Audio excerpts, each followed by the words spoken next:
Jadi teman-teman media, ya ini kami tadi baru selesai sidang keterangan ahli pidana narkotika dan ahli juga mengenai rehabilitasi.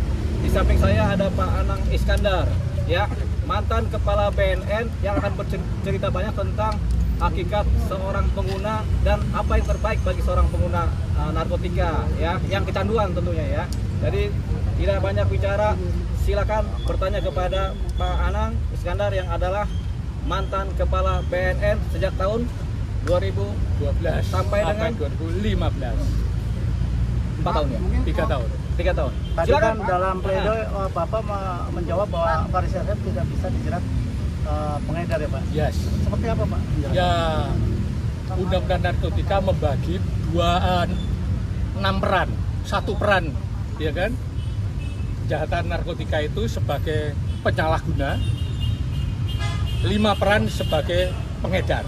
Nah, Farid ini, ya kan, dia membeli narkotika untuk dikonsumsi. Artinya yang bersangkutan penyalahguna bagi diri sendiri. Penyalahguna narkotika kalau di asesmen atau dimintakan visum, namanya pecandu. Namanya pecandu. Nah, pecandu ini wajib dihukum rehabilitasi. Kalimatnya wajib.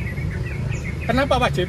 Kalau Farid nanti terbukti salah melakukan tindak pidana narkotika, Farid dihukum atau diputus menjalani rehabilitasi. Tapi kalau terbukti Farid nanti tidak bersalah melakukan tindak pidana narkotika, maka Farid ditetapkan. Faris ditetapkan oleh hakim menjalani rehabilitasi. Artinya rehabilitasi wajib, baik salah maupun tidak salah terhadap penyalahguna itu wajib direhabilitasi. Ya, terbukti salah. Tetapi kalau menggunakan paradigma hukum pidana, maka kalau terbukti salah, penjara. Itu masalahnya. Dan kalau tidak terbukti salah, dibebaskan. Itu hukum pidana. Sekali lagi, ya kan? Tadi sudah saya sampaikan sebagai saksi ahli bahwa pengadilan negeri itu berwenang hanya untuk perkara pidana dan perdata. Sedangkan perkara narkotika tidak ada kewenangan pengadilan negeri. Karena undang-undang narkotika sumber hukumnya adalah konvensi internasional yang mengatur masalah narkotika sebagai obat. Ingat loh ya, narkotika sebagai obat. Penanggulangannya secara kesehatan dan secara pidana. Nah, terhadap penyalahguna seperti Farid itu harus dilakukan pendekatan kesehatan, direhabilitasi. Saya kasihan, umurnya sudah tua, badannya habis.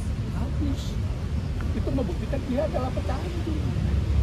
Dia tidak mikir makan, yang dipikir adalah bagaimana caranya secara rutin mengkonsumsi narkotika supaya dia tidak sakau.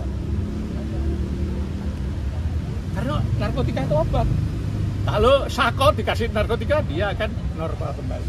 Nah ini, jadi pemahaman ini yang harus dimiliki oleh penegak hukum. Mulai dari hakim, jaksa, dan penyidik. Bahwa pendekatan penyelesaian masalah narkotika, khususnya penyalahguna, menggunakan pendekatan kesehatan. Tidak diperlukan pemidanaan. Kalau dipidana, negara itu rugi, kobol-kobol. Berapa biaya penyidikan, berapa biaya penuntutan, berapa biaya pengadilan, berapa biaya ngasih makan tahanan, berapa biaya membangun infrastruktur penegakan hukum, termasuk infrastruktur lapas. Padahal kalau direhabilitasi, biayanya murah, simple, tidak banyak masalah. Karena sekali lagi, kejahatan narkotika itu bukan kejahatan yang rumit, kejahatan yang simple, iya kan? Yang digolongkan dengan transnational crime, bukan extraordinary crime yang sulit, enggak. hanya perlu sistem yang dibangun negara ini harus pas. Kebijakan hukumnya pas, implementasinya pas, rehabilitasinya bagus, baru bisa menyelesaikan masalah narkotika. Oke, sebelum lanjutan pertanyaan, ini cuman hanya mau menginformasikan bahwa kehadiran ahli atau Pak Anang Iskandar ini dalam kasus Mas Faris ini adalah benar sebagai ahli dengan posisi netral. Agar supaya teman-teman media mungkin tadi melihat tanggapan dari jaksa penuntut umum tidak ada pertanyaan sama sekali. Begitu juga dengan majelis hakim tidak ada pertanyaan sama sekali. Karena mungkin dipikir ini adalah mungkin subjektif karena dihadirkan oleh tim penasihat hukum, oleh terdakwa. Tapi ini adalah objektif, kenetralan. Bahkan beliau datang kemari itulah kesukarelaan. Karena sebagai pengamat narkotik melihat sayang aja Mas Faris ini sebagai pencandu harus dihukum oleh negara seperti ini, seperti itu. Ya, itu harus digarisbawahi. Terima kasih teman-teman media. Lanjut pertanyaannya. Secara hukumnya gimana Bang? Kenapa? Setelah mendatangkan ini. Setelah mendatangkan keterangan ahli, nanti ada penuntutan. Cuman kan tadi sudah disampaikan oleh saksi ahli bahwasanya status pengguna dan pengedar beda. Kalau pengguna tidak perlu disidang, ya. Kalau pengedar disidang dipidanakan, begitu. Memang belum ada khusus pengadilan narkotika, tapi Pengadilan Negeri berwenang untuk pengedar. Tapi kalau untuk pengguna ini memang seharusnya langsung direhab. Makanya kepekaan dari penyidik, kepekaan dari majelis hakim untuk menentukan apakah seseorang itu pengedar atau pengguna. Nah, ini kita sudah dapat fakta-fakta dari persidangan terdahulu bahwasanya seorang Faris RM memang adalah pengguna berat yang pernah direhab tapi kemudian masih kecanduan sedikit sehingga dia menggunakan lagi. Jadi karena dia pengguna, pasal-pasal yang didakwakan semua kan adalah pasal mengenai pengedar.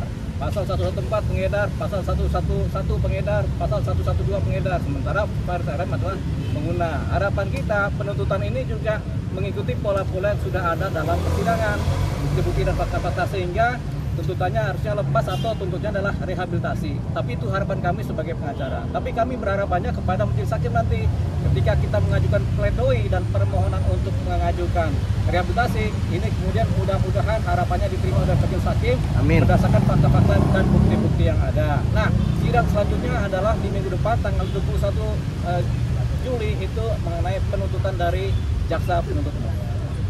Oke. Thank you, Bang. Terima kasih.